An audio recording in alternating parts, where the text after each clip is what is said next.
13절 너희 중에 고난당하는 자가 있느냐? 그는 기도할 것이요 즐거워하는 자가 있느냐? 그는 찬송할지니라.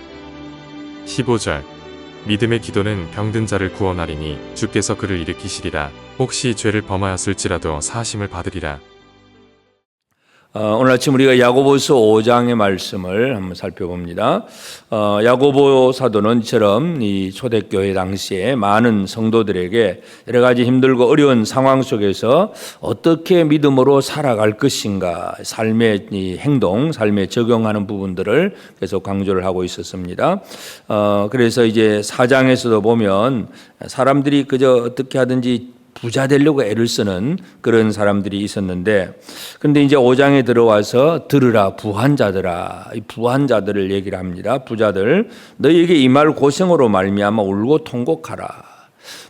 이제 부자가 되면 뭐 그것으로 아주 기쁘고 즐겁고 이제는 재물을 많이 쌓아뒀으니까 이제 배부르고 참 좋다. 사람들은 그렇게 생각을 하겠지만 야고보서에서 강조하는 것은 부한자들에게 너희에게 임할 고생으로 말미암아 울고 통곡하라. 그렇게 얘기를 합니다. 재물은 썩었고 옷은 좀먹었고 금과 은이 녹이 슬었고, 그래서 이 말세의 재물을 쌓았다. 결국은 믿음을 쌓아야 되는데 믿음을 쌓지 못하고 선행을 쌓지 못하고 재물만 쌓고 있다는 것, 이것이 바로 이제 가장 큰 문제라는 사실.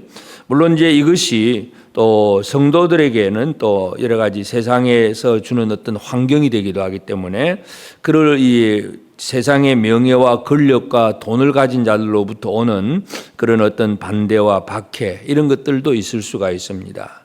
그래서 부자들이 왜 이렇게 고생을 이제 앞으로 당할 고생을 때문에 울고 통곡해야 되느냐 하는 이유는 그냥 선하게 제대로 올바르게 재물을 모으고 선한 방법으로 부자가 되고 하는 그런 얘기가 아니라 이들이 재물을 취한 방법이 뭔가 잘못되었기 때문이라는 것을 강조합니다. 4절에도 보면 밭에서 추수한 품꾼에게 주지 아니한 싹시 소리를 지른다. 일은 시켜놓고 싹싹을 주지 않았다는 거, 불의한 어떤 이 주인들, 바로 그런 얘기들입니다. 많은 사람들을 그렇게 일은 그들의 힘은 빼앗고, 그래서 그 힘으로 뭔가 일을 하게 만들고 적당한 그런 일당 대가를 치르지 않는 것, 이런 것들. 그래서 추수한 자의 우는 소리가 만군의 주의 귀에 들렸다, 그렇게 표현합니다. 또 그러면서 5절에 보면 땅에서 사치하고 방종하여 살육의 날에 너희 마음을 살찌게 하였다. 사치, 방종, 그저 가난한 자는 그냥 힘들어서 어려워서 쩔쩔매는데 자기 혼자 잘 먹고 잘 살고 좋은 옷 입고 그냥 뭐 그렇게 방종하고 나가는 그런 생활들. 그리고 또 6절에는 의인을 정죄하고 죽였다. 이 의롭게 살아가는 믿음의 사람을 죽이는 그런 잘못들, 이것이 바로 이 부자들에게 임할 고생이 왜 그렇게 나오느냐 하는 그 원인을 분명히 얘기를 해줍니다. 물론 이제 이런 것들은 이제 성도들에게서는 어떤 이 세상의 환경입니다. 우리가 믿음을 가지고 이 땅을 살아갈 때에 이 세상이 결코 모든 것이 올바르지 않다는 사실을 우리가 알 수가 있습니다. 힘 있고 권력 있고 또 부자들, 이런 사람들이 오히려 그 힘을 가지고 가난한 자를 억누르고 많이 가진 사람이 적게 가진 자들의 것을 빼앗고, 그리고 의인을 그저 죽이고, 이런 일들, 정죄하는 일들, 이런 일들이 이 세상 속에서 지금도, 옛날에도 지금도 일어나고 있습니다. 그렇기 때문에 이러한 상황 속에서 우리 성도들이 어떤 삶을 살아내야 되느냐. 7절 그러므로 형제들아 주께서 강림하시기까지 길이 참으라. 보라, 농부가 땅에서 나는 귀한 열매를 바라고 길이 참아 이른 비와 늦은 비를 기다리나니.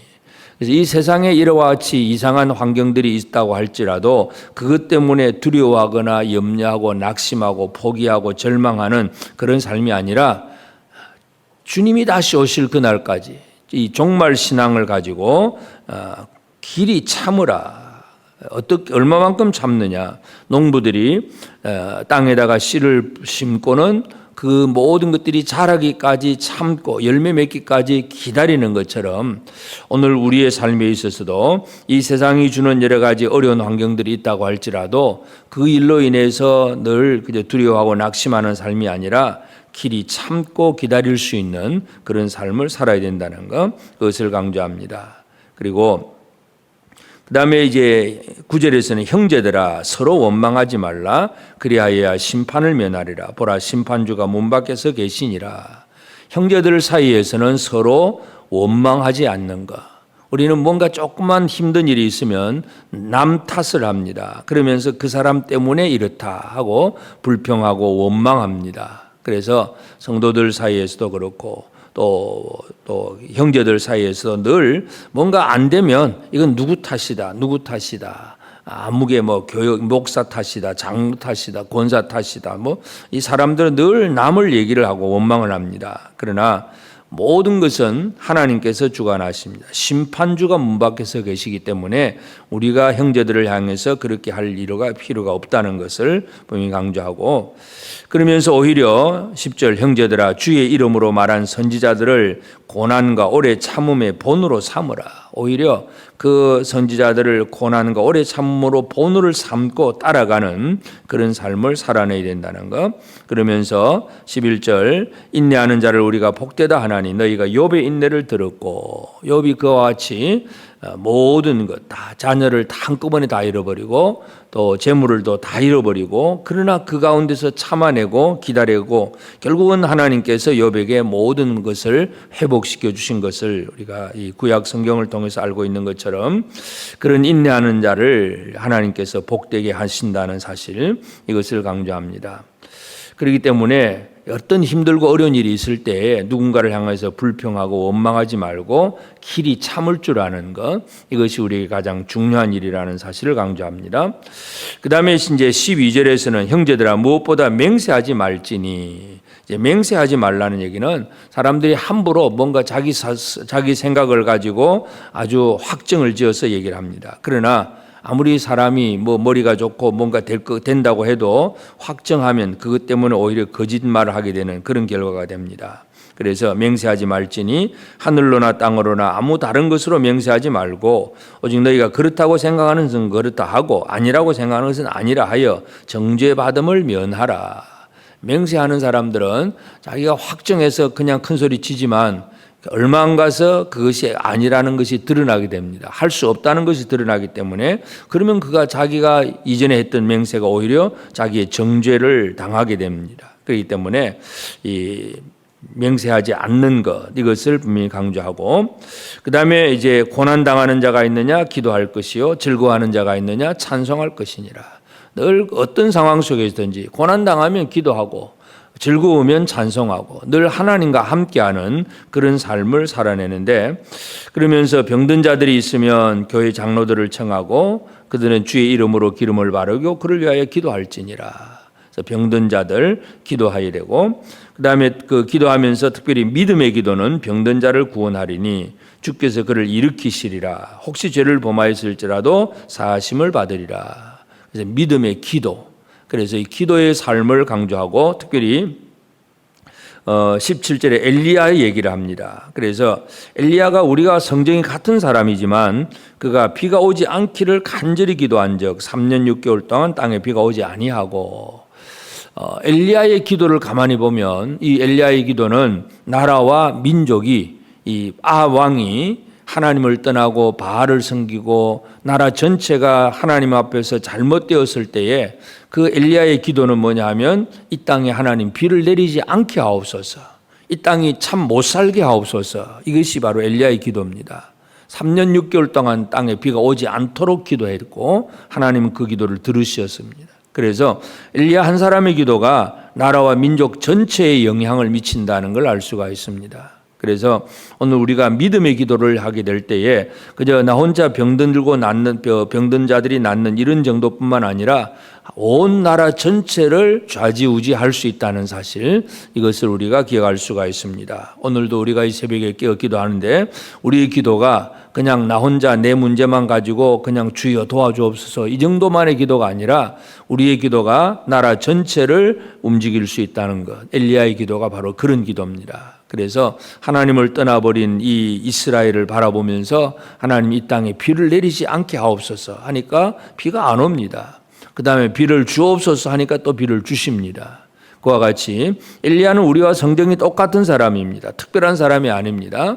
그와 같이 우리도 그와 같은 믿음으로 기도하는 삶, 이것이 우리에게 필요하다는 것을 분명히 강조합니다. 그러면서 제일 중요한 것이 결국은 뭐냐 하면 19절 내 형제들아 너희 중에 미혹되어 진리를 떠난 자를 누가 돌아서게 하면, 진리를 떠난 자를 돌아서게 하는 것, 이것이 가장 중요한 일입니다. 마지막 너희가 알 것은 죄인을 미혹된 길에서 돌아서게 하는 자가 그의 영혼을 사망에서 구원할 것이며 허다한 죄를 덮을 것임이라. 그래서 가장 중요한 것, 미혹이 되어서 진리를 떠난 자를 돌아서게 하고 다시금 복음을 알게 하고 듣게 하는 이 일들에 우리가 온 힘을 쏟아야 된다는 사실을 강조하고 있습니다. 그래서 오늘 우리는 야고보 사도는 이처럼 우리 성도들의 삶을 여러 가지 교훈으로서 마치 신약의 잠언처럼 그렇게 우리에게 강조를 해주고 있습니다. 그래서 우리들이 살아가는 삶의 환경은 지금도 마찬가지입니다. 힘있고 권력 있는 자들이 불의하게 또 악하게 자기 것을 챙기면서 약한 자들을 더 억누르고 더 빼앗아가고 하는 그런 약육강식의 삶이 이 땅에는 지금도 얼마든지 있습니다. 이것이 정도가 심하거나 또 좀 덜하거나 그런 차이는 있을는지 몰라도 하여튼 이 부자들의 어떤 힘, 이 잘못된 힘, 이것으로 인해서 고통받는 사람들도 많은데 이와 같은 상황 속에서 우리가 어떻게 해야 되느냐? 주님이 다시 오실 그날을 바라보며 길이 참을 수 있는 것. 그래서 첫 번째 삶이 뭐냐 하면 참는 것. 잘 참으면 형제를 향해서 원망도 하지 않습니다. 잘 참으면 함부로 맹세하지도 않습니다. 잘 참는 사람은 믿음으로 열심히 기도해 나갈 수가 있습니다. 이 참음이라는 게 얼마나 중요한가 하는 거 오늘 이 아침 우리 다시 한번 기억하면서 우리에게 있는 여러 가지 어려운 환경 속에서도 흔들리지 아니하고 수고하는 농부가 씨를 뿌려놓고 끝까지 기다림으로 결국은 그 씨가 자라고 열매를 맺고 결실을 하는 것처럼 오늘 우리 이 아침에 우리의 기도가 참음으로 이루어지는 기도가 되고 씨를 잘 뿌리고 또 열매 맺기까지 기다릴 줄 아는 믿음의 기도를 통해서 엘리야가 하나님의 뜻을 이루는 것처럼 나라와 민족을 살리는 것처럼 오늘 우리의 기도가 우리 자신도 살고 우리 가정도 세우고 나라와 민족을 세워가는 그런 우리 기도가 되기를 원합니다. 그래서 우리도 바로 설 뿐만 아니라 믿음의 길에서 떠나 있는 많은 영혼들을 바로 돌아오게 하는 그 일에 제대로 쓰임받고 그 일에 성공하는 우리 모든 성도들 꼭 되어지기를 주의 이름으로 축복합니다. 기도하십시다. 이제 오늘 받은 말씀으로 함께 기도하겠습니다. 씨 뿌리고 결실을 기다리는 농부처럼 주의 강림하심을 바라보며 인내로 기다릴 줄 알게 하시고 어떤 어려움 속에서도 욥의 인내를 본받으며 견디게 하옵소서. 엘리야의 기도처럼 믿음의 기도를 하게 하셔서 나의 기도로 나의 가족과 이웃과 나라와 민족을 살리고 하나님의 뜻을 이루는 삶을 살게 하옵소서.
이제 개인의 기도 제목을 가지고 하나님 앞에 기도하시기 바랍니다.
수고하셨습니다.